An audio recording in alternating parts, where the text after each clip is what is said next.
Дээд шүүхийн шүүгчид бас зэрэг 100 мянган доллар өгсөн гэдгийг их итгэлтэйгээр хэлсэн байдаг. Энэ мэтчлэн нийтдээ 18 хэргийг тоочсон байдаг. За бас зэрэг бол өөрөө үл бүтэх хүн байж болох юм. Үл бүтэх хүн бас нэг үл бүтхийг ижлэх үнэн мөнийг олон нийтэд хүргэх тохиолдол байж болно. Цаг хугацааны хувьд сонгуулийн үйл явцтай давхцсан байж болох юм. Зүгээр энэ бол зүгээр заавал улс төрлөө хутгах асуудал биш юм а гэж ингэж ойлгож байна. Ийм учраас энд хариулт өгөөч. Энэ бол баттай их сурвалж бас давхар нотлогоотой байгаа учраас ингэж хэлж байгаа асууж байгаа юм шүү. Түүнээс гадна 2009 онд МАК компани 229 тэрбум төгрөгийг татвараас бултуулсан байсан баримтыг яагаад одыг болтол дарж байна вэ? Хэн дараад байгаа юм бэ? Хэн энийг энд нөлөөлөд байгаа юм бэ гэдэг асуудал байна. Сая бол яг 20 тэрбум гэдгийг 10% гаргаж тавилаа. 2009 оны 29 тэрбумын асуудлыг тайлбарлаж өгөөч гэж ингэж хүсэж байна. Түүнээс гадна Жинхуа МАК нарийн сухад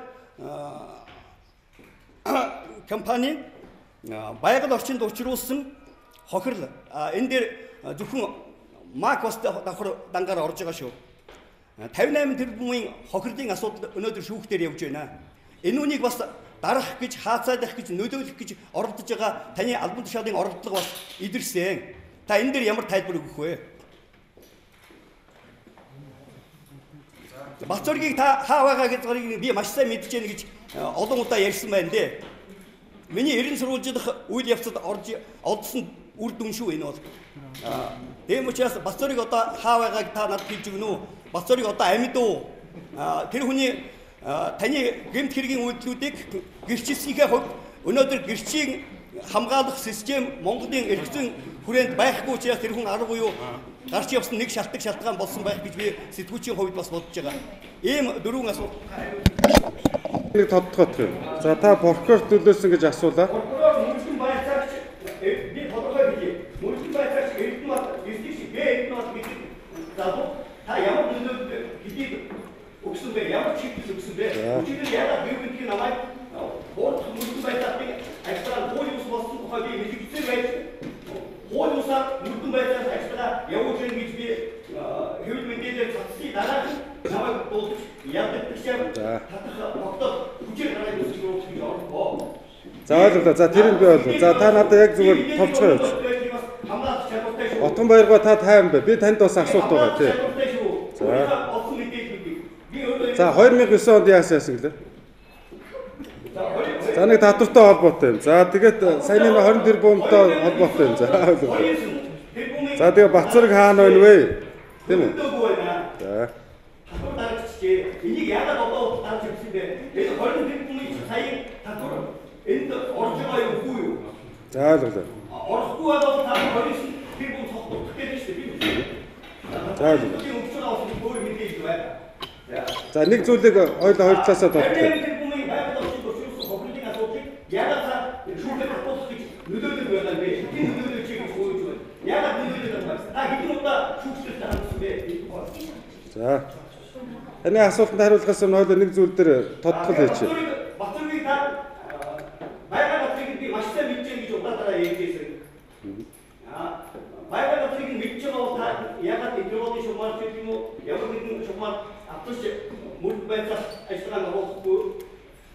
Бацоргийн аргасан мэдээлэл анализ хийсэн сэтгүүлчийг заавал энийг байж хорь гэсэн ийм чиглэлүүдийг өгөөд байгаа юм байна. Би өгөөд байгаа чинь мэдээд байгаа учраас асууж байсан. Та бүхэн удаа хэлээ.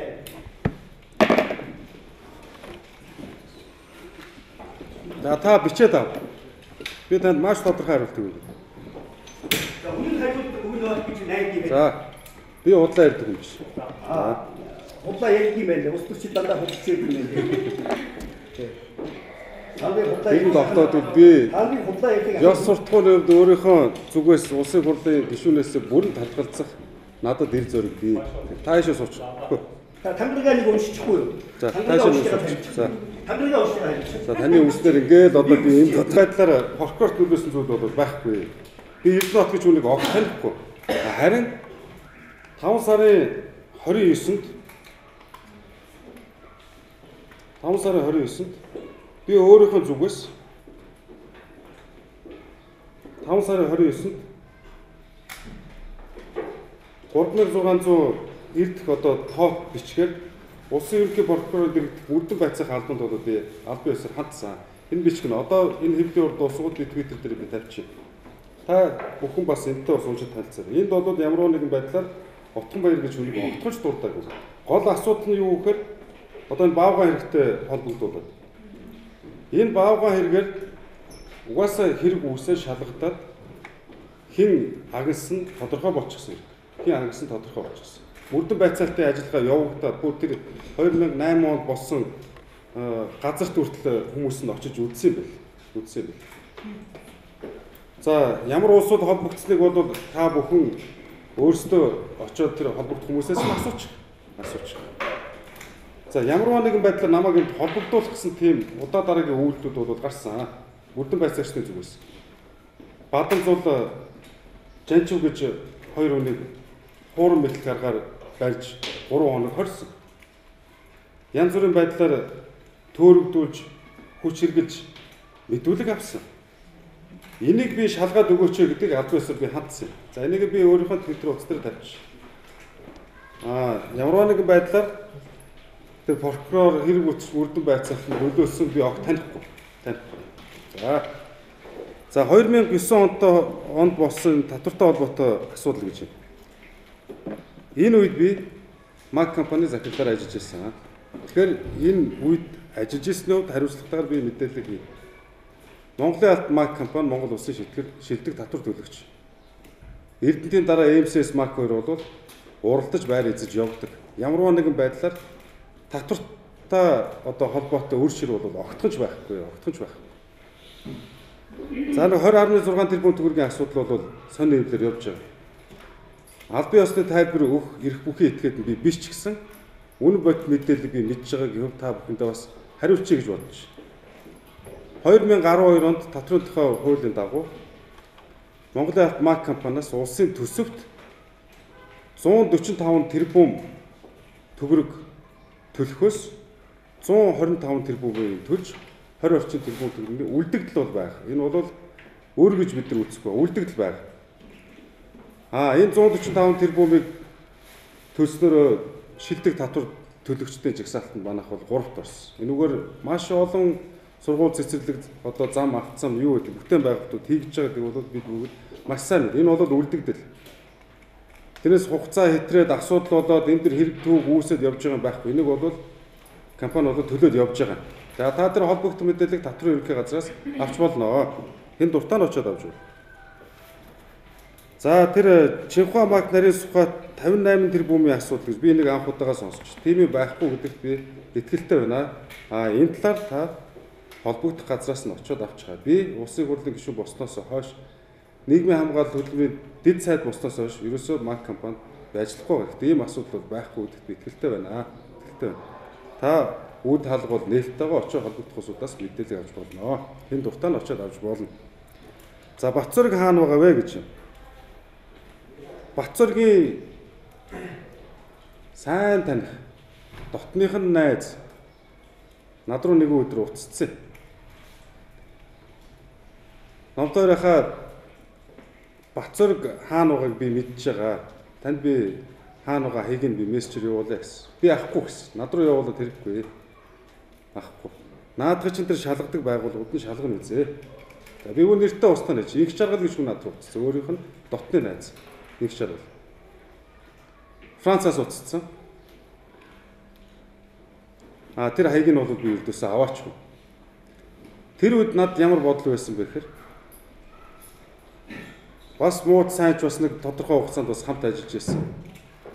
Мууд сайнч залуу хүн бас өөрийнхөө итгэл үнэмшлийг хэдхэн төгрөгөөр сольж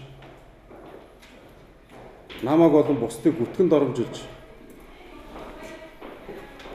тийм үйлдэл гаргасанд нь бол би үнэхээр харамсаад дотроо бас одоо бухимдажсэн ч гэсэн би өөрөө бас залуучдын байгууллагад хариуцлагатай ажил хийдэг хүн. Залуу алдаж онжил байдаг. Би ч бас залуудаа алдаж онжил байсан. Харин одоо асуудлыг бол би эсэргээрээ тавья гэж бодчих. Би ерөөсөө бүх энэ түрүү нэр дурдсан одоо баримтуудыг нотлог баримтуудаа би хууль хэлтэй байгуулалт би өгнө. Тэр шалгадаг улсууд нь шалгаг. Энд бол ямар нэгэн байдлаар нөлөөлөөд юм уу те Бацоргийг аль бариадах ингээд тийм ёс зүйн үйлдэл би хийхгүй. А тэр тусмаа би таныг мэдгчгүй дээрэс нь аливаа энийг одоо дэврэгсэн барьсан гэж энэ хүнийг хориотох гэдэг тийм нэг үүрэг даалгавар ирэхгүй албан тушаалт нь би ердөөсөө биш. Тэрийг та маш хариуцлагатайгаар анхааралтай сонсож ав. Тийм болоод би хийдэг юм биш. Дээрэс нь би таны тэр 113 жилийн ял гэдгийг би өцөгдөр олж мэдлээ. Өцөгдөр олж мэдлээ. Би тоотоо хэдэн нэр бүхий эрүүл сэтгүүлтэй сэтгүүлчтэй нийтлэг би уншдаг. А таныхыг бол би харамсалтай нь олж уншиж байгааг юм. 113 жил би өцөгдөр тэрийг харлаа. Та 90 сурвалжлах сэтгүүлч юм байна. Нас нам би чинь бодоход та аллагтаа тусалтай хүн байна. Одоо би яриа дуусчих. Гэтэл вэ штэ. Ямар ч нотлох баримтгүй, нэгэн залуу YouTube дээр бичлэг тавьж хүн гүйтгсэн дэр анализ хийж гэж байгаа. Та анализ хийдэг эрх бүхий албан тушаалтан мөрдөн байцаагч хэрэг бүртгэж биш ээ. А гэхдээ та сэтгүүлчүүнийхээ хувьд өөрийнхөө үзэл бодлыг хэлж болно. Яагаад та намайг 113 жил одоо хоригдох ялтай хүн байна гэдэг нийгэм төр ойлголтыг өгж байгаа нь бол та сэтгүүлчийнхаа ёс зүй ёс суртахууныг бас багхан ч болов алдаад байгаа юм болов уу гэж бодож. Та нөгөө талаасаа бас намайг гэмт хэрэгт гүтгэж, дээрээс нь гэмт хэргийг та дэлгэрүүлж байна. Энэ бол яаж байж болшгүй зүйл. Иймэрхүү асуудал болж исэн бол миний утас интернет дээр хүртэл байж идэг. Яагаад нэг удаа над руу та залгаад би нэг Отхон баяр гэж сэтгүүлч байгаа юм аа. Ийм асуудал болоод байгаа. Өөртөө ч нүүр тулаад уулзъя. Та огтхонч над руу тэгж хандж байгаагүй. Дөнгөж сая хойлоо лейтний гадаа таарлаа. Баярчны хүү энх мөнгө авны дан хийж докторийн жилийн яриаг бас 4-р сарын хамгийн сүүлийн үед дээр та дивидер хуудсанда би чамайг авнаа гэж хэлж байгаа шүү. Энэ чинь та үнэн хэлчих улс төрч биш байлаа гэдэг ойлголтыг навшруулаад байгаа юм уу? Энэ тайлбартаар асуулт асууж байгаа шүү. Ийм зүйл бол би огтхонч биш. Миний Twitter хуудас руу хэнж ороод үзэхэд энэ бол нээлттэй байдаг. Их мөнх гэж залуугаас намайг тийм доромжилсан эмэгтэй хүнийг намайг гэхээс илүү эмэгтэй хүнийг доромжилсан тиймэрхүү асуудал Facebook дээр нь гарсан. Тэрний дагуу би тэр залууг би угаасаа таних. Уццсан. Их мөнхөө юу болоод байгаа юм бэ гэсэн тантай холбоогүй маань ном тэртнийг залуутай холбоотой юм аа. За тэгээд яриад дууссан. Тэгэхээр та энэ олон асуултынхаа хүрээд их мөнхөө залуутай уулзах хэрэгтэй байна. Тэр Чимхаа маркетер нь очиод тодруулгыг авчих. Энэ хялт хүчний байгууллагаас та мэдээлэл авчих. Би тань тайлбарыг хэллээ шүү дээ. За юм байна. За одоо тантай болоод яриад дууссан. Тэрийг аваад чод оройд асуумаад байгаа юм шүү дээ. Та зарим буруу хайрч, зарим нь одоо үндэ миний эсрэг шууд хандсан юм байна. Та энэ мэдээллүүдийг өөрийнхөө ажил мэргэжлийн хувьд олд тогтоочхоо. Дахиад тэмдэглэлийн урд залч намайг урьж болно би юм. За тийм байна. Байцаг шууд гэсэн үг. Одоо тэрүүнээс асуудаг. Би ярьж явах юм сонссон юм яаж мэдэх вэ? Тэ? Хөдөө явж бод өцөг дэрлээд гэсэн энэ хүн скотын талбай дээр хэвлэлийн уул зарсныг би бичлэг юм. За би дахин тэрийг нь би мэдэхгүй. Би бол өргөл гаргаагүй гэдгээ одоо 5 дахь хэлж байгаа шүү дээ эцсийн удаа хэлчихээ. Гарахгүй. Гарахгүй.